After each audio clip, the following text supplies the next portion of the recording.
ఈరోజు హైడ్రా అధికారుల నేతృత్వంలో నూతనంగా రాష్ట్ర ప్రభుత్వం ఏర్పాటు చేసిన ఒక సంస్థ ప్రజల సంక్షేమం కోసం, నగర అభివృద్ధి కోసం, మన పూర్వీకులు మనకిచ్చిన సంస్కృతిని కాపాడడంలో భాగంగా ఏర్పాటు చేసిన హైడ్రా సంస్థ వాళ్ళ విద్యుక్త ధర్మంలో భాగంగా హైడ్రా పోలీస్ స్టేషన్ను ఏర్పాటు చేసుకోవడం జరిగింది. ఈరోజు ఆ హైడ్రా పోలీస్ స్టేషన్ ప్రారంభోత్సవ కార్యక్రమంలో నాతో పాటు నగర మేయర్ గద్వాల విజయలక్ష్మి గారు, రాజ్యసభ సభ్యులు అనిల్ కుమార్ యాదవ్ గారు, శాసన మండలి సభ్యులు అద్దంకి దయాకర్ గారు, డిప్యూటీ మేయర్ శ్రీలత శోభన్ రెడ్డి గారు, special chief secretary home Ravi Gupta గారు, అదేవిధంగా హైడ్రా కమిషనర్ రంగనాథ్ గారు, ఇతర అధికారులు, అదేవిధంగా మున్సిపల్ సెక్రటరీ ఇలంబర్తి గారు, పోలీస్ శాఖ అధికారులు, మున్సిపల్ శాఖ అధికారులు, విద్యుత్ శాఖకు సంబంధించిన అధికారులు, ఇతర ప్రభుత్వ అధికారులందరూ కూడా ఈ కార్యక్రమంలో పాల్గొని రాష్ట్ర ప్రభుత్వం ఒక మంచి ఆలోచనతోని ఈ నగర ప్రజలకు 450 సంవత్సరాలు కలిగిన ఈ నగరాన్ని పరిరక్షించడానికి,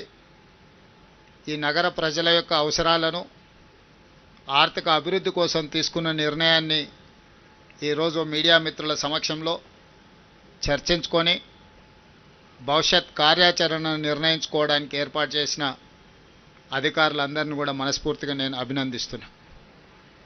మీకు అందరికీ తెలుసు, స్వతంత్రం వచ్చిన తర్వాత భారతదేశం యొక్క పరిపాలన ఎట్లా ఉండాలి, ప్రజలకు ప్రజాస్వామిక హక్కులనే కాకుండా ప్రాథమిక హక్కులను ఏ విధంగా అందించాలన్న ఆలోచనతోటి ఆనాటి నేషనల్ గవర్నమెంట్ రాజ్యాంగాన్ని పరిరక్షించడానికి, రాజ్యాంగాన్ని రాయడానికి డాక్టర్ బాబాసాహెబ్ అంబేద్కర్ గారి నేతృత్వంలో ఒక కమిటీని ఏర్పాటు చేసి భారత రాజ్యాంగాన్ని మనం రచించుకోవడం జరిగింది. ఆనాడు మనము మన దేశ ప్రజలు స్వీకరించిన భారత రాజ్యాంగాన్ని పరిపాలన క్రమంలో దాదాపుగా 76 సంవత్సరాలలో 100కు పైగా రాజ్యాంగ సవరణలు చేసుకుంటూ సమాజంలో ఉన్న సమస్యలను ఎదుర్కొంటూ ఆ సమస్యల్ని పరిష్కరించుకోవడం కోసం రాజ్యాంగాన్ని సవరించుకుంటూ ప్రపంచ దేశాల ముందు మన దేశం ఒక బలమైన దేశంగా, ప్రజాస్వామిక దేశంగా, ప్రజల యొక్క హక్కులను కాపాడడానికి అవసరమైతే ఎంత సాహసోపేతమైన నిర్ణయమైనా తీసుకుంటామని చెప్పి మన భారత రాజ్యాంగం నిరూపించడం జరిగింది. మరి మనము రాజ్యాంగాన్ని సవరించుకొని ప్రజలకు ఒక మంచి పరిపాలన అందించాలని పారదర్శకమైన విధానాలతో ముందుకు వస్తున్నప్పుడు తెలంగాణ రాష్ట్రంలో మన పరిపాలనలో అవసరమైన మార్పులను తీసుకురావాల్సిన బాధ్యత పాలకులుగా మా మీద ఉన్నదని నేను భావించిన. ఆనాడు కులీ కుతుబ్ షాయిలు కావచ్చు, నిజాం సర్కార్ కావచ్చు, ఆ తర్వాత స్వతంత్ర భారతదేశంలో ఒక ప్రత్యేక రాష్ట్రంగా ఉన్న హైదరాబాద్ రాష్ట్రం కావచ్చు, ఉమ్మడి ఆంధ్రప్రదేశ్ రాష్ట్రం కావచ్చు, ఈనాడు తెలంగాణ రాష్ట్రం కావచ్చు, చాలామంది ముఖ్యమంత్రులుగా బాధ్యతలు నిర్వహించారు. వాళ్ళందరూ కూడా వివిధ సందర్భాలలో రాష్ట్రానికి అవసరమైన చట్టాలను, శాసనాలను చేసుకుంటూ వచ్చారు. గ్రేటర్ హైదరాబాద్ మున్సిపల్ కార్పొరేషన్ నుంచి హైదరాబాద్ మెట్రో డెవలప్మెంట్ అథారిటీ వరకు రకరకాల సందర్భాలలో రకరకాల నిర్ణయాలను సవరించుకుంటూ ఈరోజు ఒక మంచి పరిపాలన అందించే స్థాయికి మనం ఎదిగినాం. అదేవిధంగా 1908లో ఆనాడు వచ్చిన వర్షాలు, వరదలు నిజాం సర్కార్ ప్రభుత్వాన్ని కదిలించి వేసింది.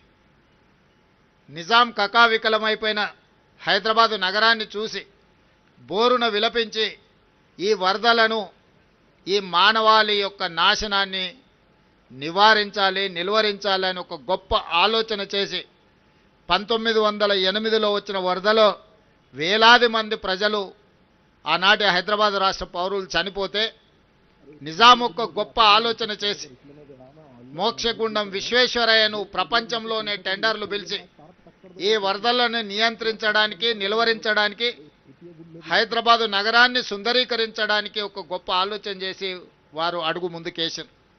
1908లో వారు మొదలుపెట్టిన మోక్షగుండం విశ్వేశ్వరయ్య అందించిన ఒక గొప్ప కట్టడాలే ఈరోజు మూసీ నది, అదేవిధంగా ఉస్మాన్ సాగర్, హిమాయత్ సాగర్. ఎక్కడో వికారాబాదులో పుట్టే మూసీ నది, ఈసా నదులను, రంగారెడ్డి జిల్లా నుంచి వచ్చే ఈసా నదులను, ఈ నదులను ఒడిసి పట్టాలి, ఈ నీళ్లు వరదగా మారొద్దు, ఈ వరద ప్రజల ప్రాణాలు తీయొద్దన్న ఆలోచనతోటి ఆనాడు కోట్ల రూపాయలు ఖర్చు పెట్టి నిజాం ప్రభువులు నిర్మించిన ఉస్మాన్ సాగర్, హిమాయత్ సాగర్తో పాటు ఈరోజు మూసీ అని మనం చెప్పుకునే పురాణాపూల్ బ్రిడ్జ్ నుంచి మొదలు పెడితే ఈరోజు ఉస్మానియా హాస్పిటల్ కావచ్చు, హైకోర్టు కావచ్చు, ఉస్మానియా యూనివర్సిటీ కావచ్చు, ఇవాళ చెప్పుకుంటూ వెళ్తే హైదరాబాదు నగరంలో గొప్ప గొప్ప నిర్మాణాలు ఆనాడు నిజాం సర్కార్ ఒక గొప్ప పరిపాలనకు దర్పంగా మనకు నిర్మించి అందించడం జరిగింది. కులీ కుతుబ్ షాయిలో నిర్మించిన చార్మినార్ నుంచి మొదలు పెడితే ఈనాటి హైటెక్ సిటీ వరకు వివిధ సందర్భాలలో మన నగరాన్ని మనం పునరుద్ధరించుకుంటూ అభివృద్ధి చేసుకుంటూ ముందుకు వెళ్ళాం. అయితే చరిత్రలో చాలాసార్లు ప్రజలు నగరానికి వలస వచ్చినా కొద్దిగా మన పూర్వీకులు మనకు సాంప్రదాయబద్ధంగా అందించిన ప్రాంతాలను వదిలేసి కొత్త కొత్త ప్రాంతాలను అభివృద్ధి చేసుకుంటూ వెళ్తున్నాం. ఓల్డ్ సిటీ అంటే మనకు సంబంధం లేదన్నట్టు, లేకపోతే పాత నగరం అంటే అదేదో వెనుకబడిన నగరంగా మనం ఆలోచన చేస్తూ కొత్తగా నగరాన్ని విస్తరించుకుంటూ ముందుకు వెళ్తున్నాం. ఇది కొంత కాలం తర్వాత మనకున్న సంపద ఏదైతే ఉన్నదో, సహజ వనరుల సంపద కావచ్చు, లేకపోతే పూర్వీకులు మనకు అందించిన గొప్ప కళాఖండాలు, గొప్ప గొప్ప కట్టడాలు కావచ్చు, కాలగర్భంలో కలిసిపోతాయి. అందుకే నేను ఆలోచన చేసి మన నగరాన్ని పునరుద్ధరించుకోవాలి. ఇది ఓల్డ్ సిటీ కాదు, ఇది ఒరిజినల్ సిటీ. ఈ సిటీని పునరుద్ధరించుకోవాలి, దీన్ని కాపాడుకోవాలని ఆలోచన చేసి ఈరోజు వివిధ శాఖల మధ్యలో సమన్వయం లేదు. ఈరోజు ఇక్కడ చాలామంది పోలీస్ అధికారులు, పోలీస్ డిపార్ట్మెంట్లో మనం యాంటీ కరప్షన్ బ్యూరోని తెచ్చుకున్నాం, విజిలెన్స్ అండ్ ఎన్ఫోర్స్మెంట్ని తెచ్చుకున్నాం, సిఐడిని తెచ్చుకున్నాం, ఈ విధంగా రకరకాలుగా ఆక్టోపస్ తీసుకొచ్చుకున్నాం, ఎస్ఐబి తీసుకొచ్చుకున్నాం. ఇవన్నీ కూడా ఒకేసారి 1956లో ఉమ్మడి రాష్ట్రంగా ఏర్పడ్డ రోజు మనం నిర్ణయాలు తీసుకోలేదు. ఎట్లెట్లా మన అవసరాలు, మన పరిస్థితులు, ప్రజలకు ఏ విధంగా మనము పరిపాలనను అందుబాటులోకి తీసుకురావాలని ఆలోచన చేసినప్పుడు ప్రతి సందర్భంలో కొన్ని కొత్త శాఖలను మనం నిర్ణయం తీసుకుంటూ కొత్త శాఖలను ఏర్పాటు చేసుకుంటూ పరిపాలనను బలోపేతం చేసినాం. అందుకే ఈరోజు మున్సిపల్ శాఖ కావచ్చు, ఎలక్ట్రిసిటీ డిపార్ట్మెంట్ కావచ్చు, ఇరిగేషన్ డిపార్ట్మెంట్ కావచ్చు, పోలీస్ డిపార్ట్మెంట్ కావచ్చు, ఇట్లా చాలా శాఖల మధ్యలో సమన్వయ లోపం వల్ల సమస్య వచ్చినప్పుడు ఎవరి సమస్యను పరిష్కరించాలి, ఎవరి సమస్యను ముందుగాల వెళ్ళాలి అనే దాంట్లో కూడా కొంత ఇబ్బందులు ఏర్పడుతున్నాయి. వీటన్నిటిని నేను ముఖ్యమంత్రిగా పదవి చేపట్టిన తర్వాత మున్సిపల్ శాఖ నా దగ్గరనే ఉండడం, ఈ నగరం యొక్క అభివృద్ధి మీద ప్రత్యేకమైన దృష్టి పెట్టాలని ఆలోచన చేసినప్పుడు శాఖల మధ్య సమన్వయం ముఖ్యమంత్రిగా నేను చెప్పినా కూడా సరైన విధంగా మనం ఆశించిన మేరకు ఫలితాలు రాలేదు. అందుకే అధికారులతోని అదేవిధంగా అనుభవజ్ఞులతో నేను మాట్లాడినా దీనికి పరిష్కారం ఏంది అని. అదేవిధంగా బెంగళూరులో మన జరిగిన సమ్మర్లో 1600-1700 ఫీట్లు బోరేసిన తాగునీళ్ళు లేక గొప్పగా అభివృద్ధి చెందిన బెంగళూరు నగరాన్ని నుంచి పెద్ద పెద్ద సంస్థలు వలసలు పోయే పరిస్థితి వచ్చింది. బెంగళూరు ప్రకృతి పరంగా చాలా గొప్పగా ఉంటుంది, కానీ మొత్తం కాంక్రీట్ జంగులు అవ్వడం వల్ల, అక్కడ చెరువులను పరిరక్షించుకోకపోవడం వల్ల, నీటి నిల్వలను ఒడిసి పట్టుకోకపోవడం వల్ల బెంగళూరు నగరము దాదాపుగా మొన్నటి ఎండాకాలంలో తాగడానికి నీళ్లు లేక విలవిలలాడి బెంగళూరు నగరంలో ఉన్న ప్రజలు వలసపోయే పరిస్థితి వచ్చింది. అదేవిధంగా ముంబైలో చిన్న వర్షం వస్తే అతలాకుతలం అయిపోయే పరిస్థితి వచ్చింది. అక్కడ ఏ సంస్థలు పనిచేయలేని పరిస్థితి. మీకు అందరికీ తెలుసు, చెన్నైలో వరదలు వస్తే 2 ఫ్లోర్లు 3 ఫ్లోర్లు నగరమంతా మునిగిపోయే పరిస్థితి. అదేవిధంగా ఢిల్లీ కాలుష్యంతో పార్లమెంటే కాదు, ప్రభుత్వ పాఠశాలలే కాదు, ప్రభుత్వ కార్యాలయాన్ని కూడా సెలవులు పెట్టే పరిస్థితి. ఈ దేశాన్ని పరిపాలించే ప్రధానమంత్రి, హోంమంత్రి, అన్ని శాఖలు, ప్రపంచ దేశాల పట్ల నిర్ణయాలు తీసుకునే ఢిల్లీ నగరం ప్రకృతి వల్ల, ప్రకృతిని మనం కాపాడకపోవడం వల్ల, కాలుష్యాన్ని నియంత్రించకపోవడం వల్ల పార్లమెంటు నుంచి పాఠశాలల వరకు సెలవులు ప్రకటించుకునే పరిస్థితి వచ్చిందంటే ఇది ప్రకృతి తప్పిదం కాదు, మానవ తప్పిదం. మనం చేయాల్సిన ఆలోచనలు, తీసుకోవాల్సిన నిర్ణయాలు సరైన సమయంలో తీసుకోకపోవడం వల్ల ఈరోజు ఢిల్లీ నగరం కావచ్చు, ముంబై కావచ్చు, బెంగళూరు కావచ్చు, చెన్నై కావచ్చు, కల్కట్టా కావచ్చు, ఈ మెట్రోపాలిటన్ సిటీస్ అన్నీ కూడా ఈరోజు నివసించడానికి యోగ్యంగాని నగరాలుగా మారుతున్నాయి. ఇది మన కళ్ళ ముందు కట్టినట్టుగా మన కళ్ళ ముందే కనిపిస్తుంది. ఇంత ఉపద్రవం ముంచుకొస్తున్నా ఆ ఉపద్రవం నుంచి మనము గుణపాఠం నేర్చుకోకపోతే, ఆ గుణపాఠం నుంచి మనము దాన్ని పాఠంగా స్వీకరించకపోతే రేపు హైదరాబాదు నగరం కూడా ఈ 4-5 నగరాలతో పాటు 6వ నగరంగా వాటి సరసన చేరే పరిస్థితులు ఉన్నాయి. అందుకే రాష్ట్ర ప్రభుత్వం ఆలోచన చేసి ఎవరు ఏమనుకున్నా సరే, ఎవరు ఎలాంటి విమర్శలు చేసినా సరే నియంత్రించదలుచుకున్నాం, నిలువరించదలుచుకున్నాం, అవసరమైతే నిర్మూలించదలుచుకున్నాం ఆక్రమణదారులను. అందుకే ఈరోజు హైడ్రాన్ ఏర్పాటు చేసినాం. హైడ్రా అంటే కేవలం ఏదో పేదోళ్ళ ఇండ్లు కూలగొట్టడానికి పెట్టినట్టుగా కొంతమంది చిత్రీకరిస్తున్నారు. నాకు ఆశ్చర్యం కలుగుతుంది. వాళ్ళ ఆలోచనలు, వాళ్ళ విధానం, వాళ్ళు ఏం చేయదలుచుకున్నారు. ప్రకృతి విధ్వంసం జరిగినా పర్వాలేదు, హైదరాబాదు నగరం కుప్పగూలినా పర్వాలేదు, ఈ నగరం కాలుష్య నగరంగా మారి ఇక్కడ ఉండే ప్రజలు వలసపోయి పారిపోయినా పర్వాలేదనే ఒక కుట్ర, కసి, కడుపు మంట వాళ్ళ మాటల్లో కనిపిస్తుంది. అందుకే ఈరోజు హైడ్రా అనేది కేవలం కూలగొట్టడానికి కాదు, నిర్మాణాలు చేయడానికి, ఆక్రమించుకున్న వాళ్ళని నియంత్రించడానికి ఎంత గొప్పవారైనా ఖచ్చితంగా చట్టం ముందు సమానులే అని నిరూపించడానికి ఈరోజు తీసుకొచ్చినాం. ఈరోజు మీకు అందరికీ తెలుసు, ఇవాళ Hyderabad disaster response and assets protection agency, దీంట్లో డిజాస్టర్ మేనేజ్మెంట్ ఉంది, అసెట్ ప్రొటెక్షన్ ఉంది, ప్రతి ఒక్క పని ఇందులో ఉన్నది. ఈ డిజాస్టర్ మేనేజ్మెంట్లో మనకు అకాల వర్షాలు వచ్చినప్పుడు వరదలు వస్తున్నాయి. చిన్న వర్షం వస్తే హైదరాబాదు నగరం రోడ్ల మీద నీళ్లుండి గంటల కొద్ది ట్రాఫిక్ ఆగిపోతుంది.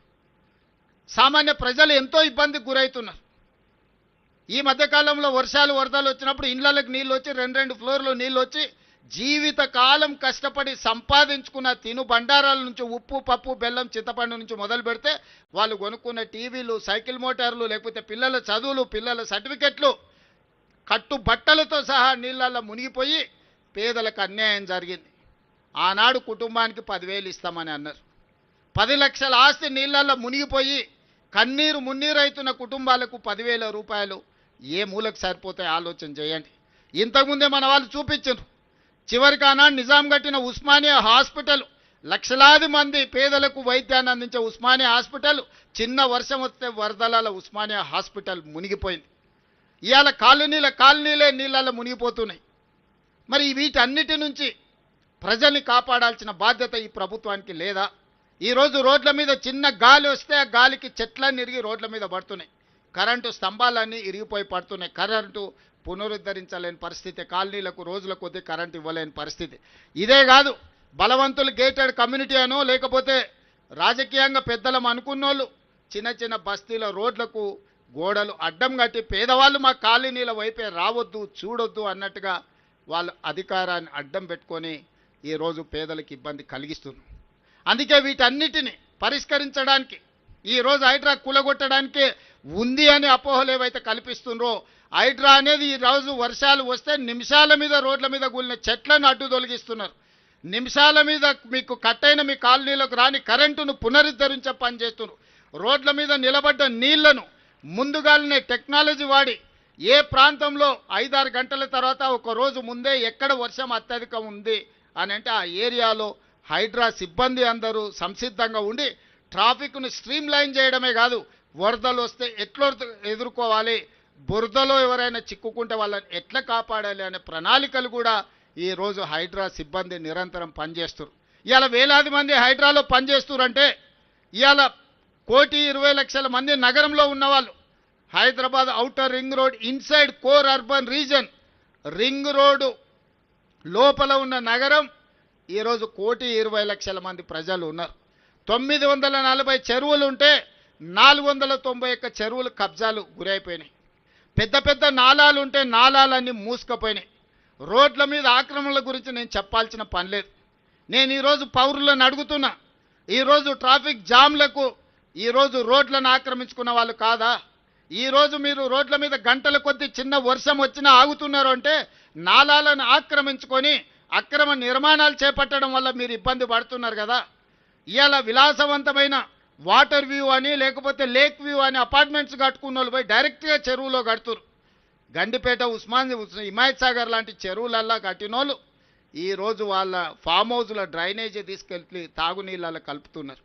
ఇదంతా అధికార దుర్వినియోగం కదా. దీన్ని నియంత్రించాల్సిన బాధ్యత లేదా? ఎవరు అడగకుండా ఉంటే ఇంకా భవిష్యత్తులో ఉన్నాయన్నీ మూసుకపోతే ఇవాళ ఆ నీళ్లు ఎక్కడికి వెళ్ళాలి? నీళ్లు నిలవడానికి చెరువులు ఉన్నాయి, చెరువులకు నీళ్లు వెళ్ళడానికి నాలాలు ఉన్నాయి, ప్రజలు ప్రయాణించడానికి రోడ్లు ఉన్నాయి. ప్రజలు ప్రయాణించే రోడ్లను ఆక్రమించుకుంటారు, నీళ్లు వెళ్ళాల్సిన నాలాలను మూసేస్తారు, చెరువులను కబ్జా పెట్టుకుంటారు. ఇవాళ ఆ నీళ్ళు ఎక్కడికి వెళ్ళాలి? అందుకే ఆ నీళ్లు రోడ్ల మీదకి వస్తున్నాయి. రోడ్ల మీదకి వచ్చిన నీళ్లు మన ఇండ్లలకు వస్తున్నాయి. మన ఇండ్లలకు వచ్చిన నీళ్లు మన జీవితాలతో చెలగాటమాడుతున్నాయి. అందుకే ఈరోజు హైడ్రా సంస్థని మనం ఏర్పాటు చేసి ప్రజల కోసం ఇవాళ మా హనుమంతరావు గారు బతుకమ్మ కుంట కోసం 25 ఏళ్ళు కొట్లాడి 25 ఏళ్లలో సాధించని బతుకమ్మ కుంటని ఇవాళ మనము గుంజుకొని ఇవాళ పునరుద్ధరిస్తున్నాం. రేపు బతుకమ్మ పండుగ బతుకమ్మ కుంటల్నే చెయ్యాలని అక్కడ నిర్మాణాలు చేస్తున్నాం.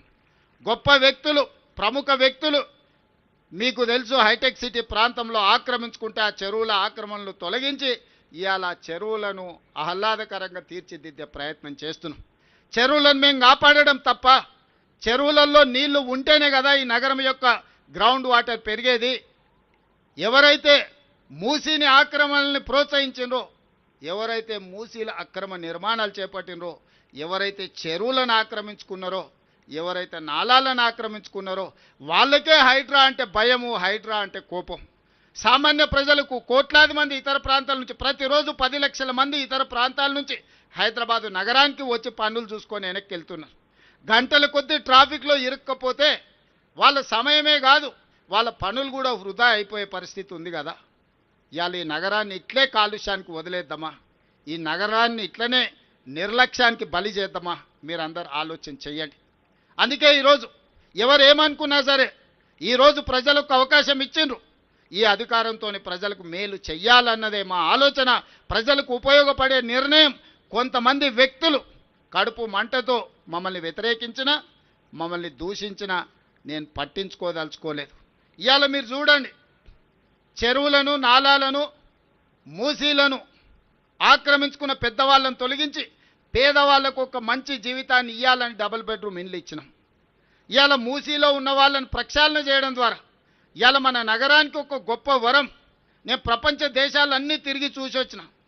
న్యూయార్క్, న్యూజెర్సీ మధ్యలో హడ్సన్ రివర్ కావచ్చు, లేకపోతే లండన్లో థేమ్ రివర్ కావచ్చు, లేకపోతే సియోల్ నగరంలో ఉన్న రివర్ కావచ్చు, నిన్నగాక మన జపాన్లో నేను చూసి వచ్చిన రివర్ కావచ్చు, దుబాయ్లో కావచ్చు, వాళ్ళందరూ కూడా అంతెందుకు ఇక్కడ నమో గంగే లేకపోతే సబర్మతి రివర్ గుజరాత్లో ఈరోజు బీజేపీ వాళ్ళు యమునా నదిని పునరుద్ధరిస్తాం ఢిల్లీలో అంటారు.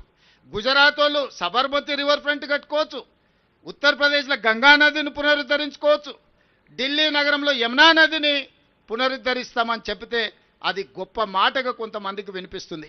మరి మూసీ నదిని పునరుద్ధరించుకుంటే వచ్చే ఇబ్బంది ఏందని నేను అడుగుతున్నా. గొప్పగా మనం బతకాల్సిన అవసరం లేదా? ప్రపంచానికి మూసీ ఆనాడు 100 సంవత్సరాల క్రితం అద్భుతంగా మూసీని సుందరీకరించాడు నిజాం నవాబు. ఈరోజు మూసీ నది పరివాహక ప్రాంతంలో నిర్మించిన గొప్ప కట్టడాలను చూడండి, ఆ బ్రిడ్జ్లను చూడండి, ఆ నిర్మాణాల సంపద చూడండి. ఈరోజు కోటి ఉమెన్స్ కాలేజ్లో వీరనారి చాకలి ఐలమ్మ యూనివర్సిటీకి ఇచ్చిన బ్రిటిష్ రెసిడెన్సీని చూడండి. ఒక్క గొప్ప మన సంస్కృతిని మనకు అందించరు. వీటన్నిటిని పునరుద్ధరించుకోవాల్సిన బాధ్యత మన మీద లేదా? మనం పునరుద్ధరించుకుంటామంటేనే వీళ్ళకు బాధ అయిపోతుంది, ప్రకృతిని కాపాడతామంటే వీళ్ళకు దుఃఖం వస్తుంది. ఇవాళ చెరువులను కాపాడినా, నాలాలను ఆక్రమణలు తొలగించినా, రోడ్ల మీద ఉండే అక్రమ నిర్మాణాలను కూలగొట్టినా ఈరోజు నగరం యొక్క శోభ పెరుగుతుంది, ప్రకృతిని కాపాడుతాం కదా. ఈరోజు మేము మూసీని, చెరువులను, నాలాలను, రోడ్ల మీద అక్రమ నిర్మాణాలను తొలగిస్తే రియల్ ఎస్టేట్ పడిపోతుంది, రేవంత్ రెడ్డి వెట్ల కొడతారన్నారు.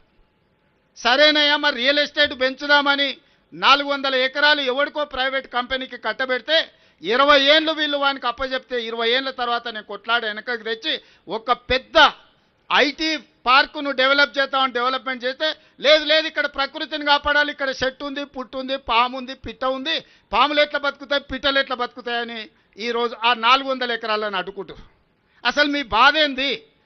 చెరువులను కాపాడి మూసి ప్రక్షాళన చేసి నాలాల ఆక్రమణలు తొలగించి రోడ్లను తొలగిస్తే ప్రకృతిని కాపాడినట్టు కదా, ఈ నగరాన్ని సుందరీకరించినట్టు కదా. అక్కడికి పోయి అది చేస్తేనేమో రియల్ ఎస్టేట్ పడిపోతుంది అంటారు. ఇక్కడ పెద్ద పెద్ద పరిశ్రమలను తీసుకొచ్చి ఐటీ అండ్ ఫార్మా కంపెనీలను తెచ్చి లక్షలాది ఉద్యోగాలు ఇప్పించి వేల కోట్ల రూపాయల పెట్టుబడులు తీసుకొచ్చి ఒక ఇన్ఫర్మేషన్ నాలెడ్జ్ సెంటర్ని క్రియేట్ చేద్దాం ఒక 400 ఎకరాల అంటే లేదు ఇప్పుడు ప్రకృతి వాడిపోతుంది అంటారు. అంటే వాళ్ళ ఆలోచనలో ఉన్న ఒక విషం, కడుపు నిండా విషం నింపుకొని ఈ ప్రభుత్వాన్ని ముందుకు వెళ్ళనీయొద్దు, ప్రజలకు మేలు జరగనీయొద్దు అన్న ఆలోచన స్పష్టంగా ఇందులో కనిపిస్తుంది. అందుకే ప్రజలే అప్రమత్తం కావాలి. ఈరోజు ప్రజలకే నేను సూచన చేస్తున్నా, ఈరోజు మూసి ప్రక్షాళన చేసుకోవాలన్నా వద్దా మీరు ఆలోచన చేసి నాకు సూచన చేయండి. కబ్జాలు పెట్టుకున్న చెరువులను కాపాడాల్సిన అవసరం ఉందా లేదా? చెరువులను కాపాడకపోతే చెరువుల్లో ఉండాల్సిన నీళ్లు మన రోడ్ల మీదకి మన ఇండ్లలోకి వస్తున్నాయి, ఇట్లనే మునిగి చచ్చిపోదామా? ఈరోజు నీళ్లు ప్రవహించాల్సిన నాలాలలో అపార్ట్మెంట్స్ కట్టుకుంటే ఆ నీళ్ళు ఎక్కడికి వెళ్ళాలి? ఈరోజు వాటిని కాపాడితే ప్రకృతిని కాపాడిన వాళ్ళమవుతాం, ఎన్విరాన్మెంట్ని మనము కాపాడిన వాళ్ళమవుతాం. ఈరోజు ఎక్కడైతే మన ప్రభుత్వ భూములు ఉన్నాయో అక్కడ మనము ఈరోజు ఫైనాన్షియల్ డిస్ట్రిక్ట్ కానీ నాలెడ్జ్ హబ్ కానీ ఒక 700-800 ఎకరాలలో మనం అభివృద్ధి చేస్తే ఆనాడు కాంగ్రెస్ పార్టీ ఈరోజు లక్షలాది ఉద్యోగాలు వచ్చినాయి, వేలాది కోట్ల రూపాయల పెట్టుబడులు వచ్చినాయి. అందుకే ఈరోజు గచ్చిబౌలి ప్రాంతంలో ఉన్న 400 ఎకరాలు ప్రైవేట్ కంపెనీలకు ఇచ్చిన వెనక్కి తెచ్చినాం. ఈరోజు యూనివర్సిటీ నుంచి తీసుకోలే, ఐఎంజీ భారత అని ఒక ప్రైవేట్ కంపెనీకి ఇచ్చిన భూమి నేను కొట్లాడి సుప్రీంకోర్టు వరకు కేసు గెలిచి ఆ భూమిని వెనక్కి తెచ్చి ఒక ఐటీ హబ్ని క్రియేట్ చేస్తే ఇంటర్నేషనల్ ఇన్వెస్ట్మెంట్స్ 2,28,000 కోట్ల రూపాయలు తీసుకొచ్చిన నేను సంవత్సరంన్నర లోపల దావోస్ ఇన్వెస్ట్మెంట్స్కి వెళ్ళి వరల్డ్ ఎకనామిక్ ఫోరంలో ఈ రాష్ట్రానికి మన ప్రాంతానికి 2,28,000 కోట్ల రూపాయల పెట్టుబడులు తీసుకొచ్చిన. మరి ఆ సంస్థలు నడవడానికి స్థలాలు ఇవ్వాల్సిన అవసరం లేదా? మన తెలంగాణలో చదువుకున్న యువకులకు లక్షలాది మందికి ఉద్యోగాలు ఇవ్వాలంటే పెట్టుబడులు తేవాల్సిన అవసరం లేదా?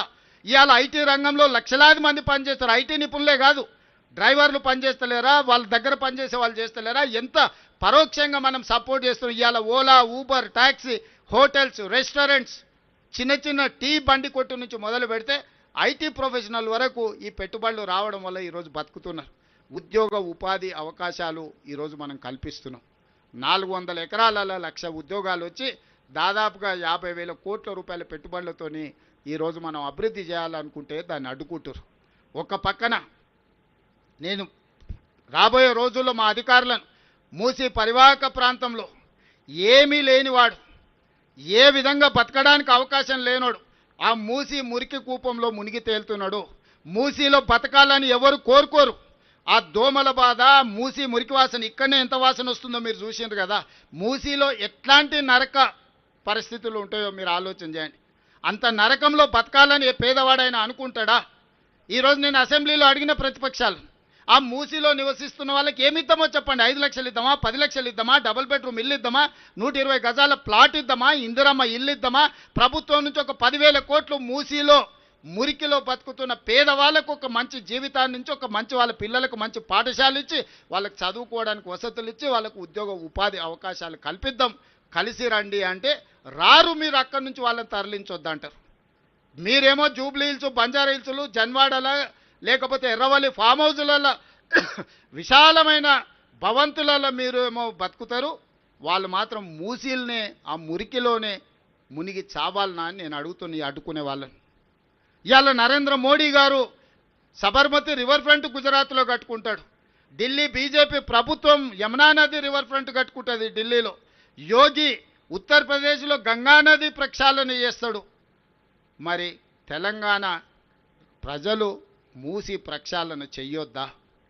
మోడీ గారు చేస్తే గొప్పెట్లా, తెలంగాణ ప్రభుత్వం చేస్తే తప్పెట్లా అని నేను అడుగుతున్నా. మీరు ఆలోచన చేయండి, ప్రజల్ని ఆలోచన చేయమంటున్నా నేను. ఇంకా రాజకీయ నాయకులు మారరు. వాళ్ళ నాయకులు చేస్తే గొప్ప, తెలంగాణ ప్రజలు చేస్తే తప్పు అనే విధానాన్ని ఈరోజు వాళ్ళు తీసుకున్నారు. అందుకే నేను ప్రజల్నే అడగదలుచుకున్నా. తొందరలోనే ప్రజల దగ్గరికి మా అధికారులను, మా ప్రజాప్రతినిధులను పంపిస్తాం. మా నగరంలో ఉన్న మా అనిల్ యాదవ్, మా మేయర్ను, మా డిప్యూటీ మేయర్ను, మా ఎమ్మెల్సీలను, మా దయాకర్ని, అందరిని, మా పొన్నం ప్రభాకర్ని మూసి పరివాహక ప్రాంతంలో ప్రజలతో ఆత్మీయ సమ్మేళనం ఏర్పాటు చేస్తా. వాళ్ళ జీవితాలకు ఒక మంచి వెలుగునివ్వాలనుకుంటున్నాము. ఇవాళ మనం ఫ్యూచర్ సిటీ అని ఒక గొప్ప నగరాన్ని నిర్మించుకోవాలనుకుంటున్నాం. కావాలంటే వాళ్ళందరికీ ఇతర ప్రాంతాల్లో ఇండ్ల పట్టాలిచ్చి వాళ్ళకి ఇండ్లు ఇస్తాము. మూసీలో ఎందుకు ఆ మురికిలో బ్రతకాలి? ఒకవేళ అవసరం అనుకుంటే ఆ ప్రాంతంలో ప్రతి 5 కిలోమీటర్ ఒక క్లస్టర్గా చేసి ఎక్కడ ప్రభుత్వ భూములు ఉంటే అక్కడ అపార్ట్మెంట్స్ కట్టి వాళ్ళకి ఇండ్లు ఇస్తాము. ఒక 400 ఫీటో 500 స్క్వేర్ ఫీటో కట్టిస్తే ఆ మురికిలో గుడిసేసుకొని బతుకునే కంటే కుటుంబంతో గౌరవంగా బ్రతకడానికి అవకాశం ఉంటుంది కదా. వాళ్ళు వాళ్ళ పిల్లల్ని మంచిగా చదివించుకోవద్దా? వాళ్ళ జీవితాలలో వెలుగు రావద్దా? వాళ్ళు బాగుపడొద్దా? ఏంది కక్ష? నా మీద ఉంటే ఉండొచ్చు, నాతో కొట్లాడుండ్రా. పేదోళ్ళ మీద ఏంది మీ ప్రతాపం? పోయి ఒకరోజు మూసీలో వండుకుంటామన్నారు. ఎవరైనా మూసీలో వండుకున్నారా? వాళ్ళ పార్టీల కార్యకర్తలలో 3వ అంతస్తులో పోయి అపార్ట్మెంట్లలో నిద్రపోయారు. మూసీలో పండుకోండి, మూసీ పక్కన మంచం వేసుకొని పండుకోరి. ఆ చాదరగట్టు బ్రిడ్జ్ పక్కన ఈ నుంచి ఆడికి కనిపిస్తుంది, వరుసగా అట్లా పండుకోరి. అంబర్పేటలో శ్మశాన వాటిక ఉంది మూసీ పక్కనే. ఒక 4-5 రోజులు అక్కడనే ఉండండి, అక్కడనే భోంచేయండి, మీకు తెలుస్తుంది ఆ బాధ ఏందో దుఃఖమేందో.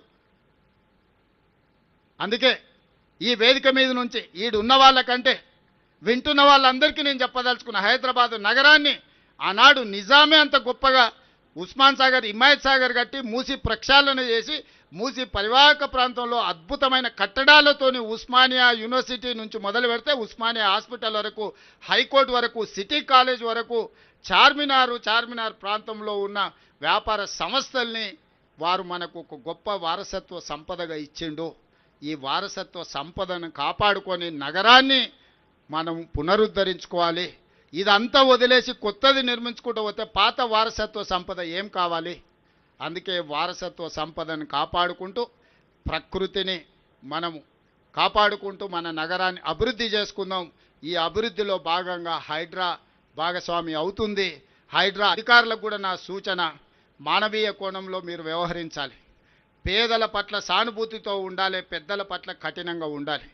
పేదల్ని పెద్దల్ని మీరు ఒకే తాటి మీద కట్టకండి. పేదలను ఏదైనా అనుకోని పరిస్థితుల్లో ప్రభుత్వ భూమిలో కానీ లేకపోతే చెరువులలో కానీ నాలాలో ఉంటే వాళ్ళకి ప్రత్యామ్నాయం చూపిద్దాం. ఈ ప్రభుత్వం ఉన్నదే పేదల కోసం, మంచి పరిపాలన అందించడం కోసం. మీరు లిస్ట్ అవుట్ చేయండి. హైడ్రా అధికారులకు నేను స్పష్టంగా చెప్తున్నా, చాలా పెద్ద సామాజిక బాధ్యతలో ఉన్నారు హైడ్రాలో పనిచేసే ప్రతి వ్యక్తి. ఈరోజు కమిషనర్ నుంచి మొదలు పెడితే కింది స్థాయి వరకు ఉన్న సిబ్బందికి నేను సూచన చేస్తున్నా, ఇది ఒక గొప్ప బాధ్యత. ఇదేదో ఉద్యోగం కాదు, ఇది క్యాజువల్గా పనిచేస్తే కుదరదు.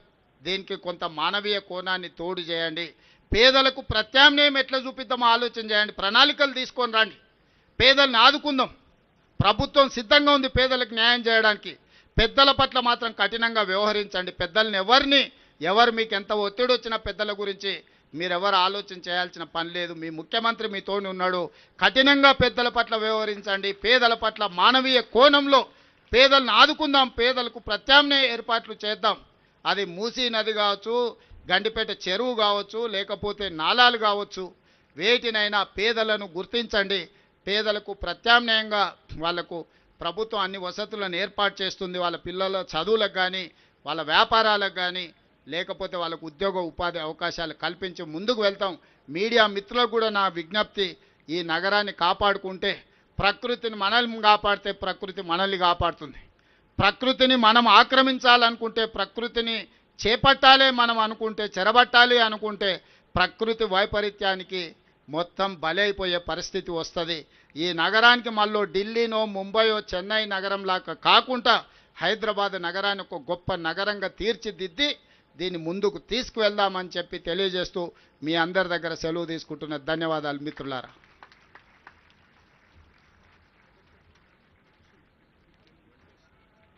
Thank you, sir. Thank you very much.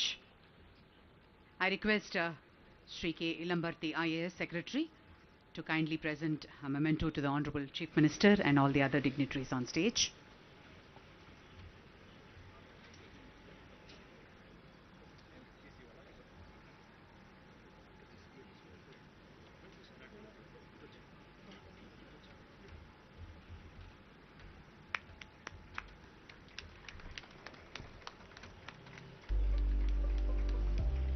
శ్రీమతి విజయలక్ష్మి గారికి,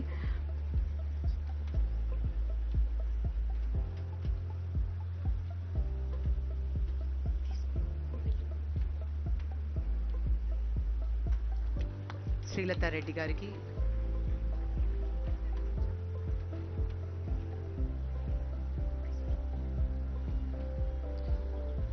శ్రీ అనిల్ కుమార్ యాదవ్ గారికి,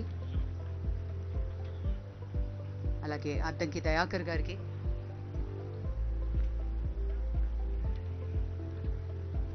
శ్రీమతి చీర సుచిత్ర గారికి జ్ఞాపిక అందించవలసిందిగా కోరుతున్నాం. శ్రీ రవి గుప్తా సార్కి,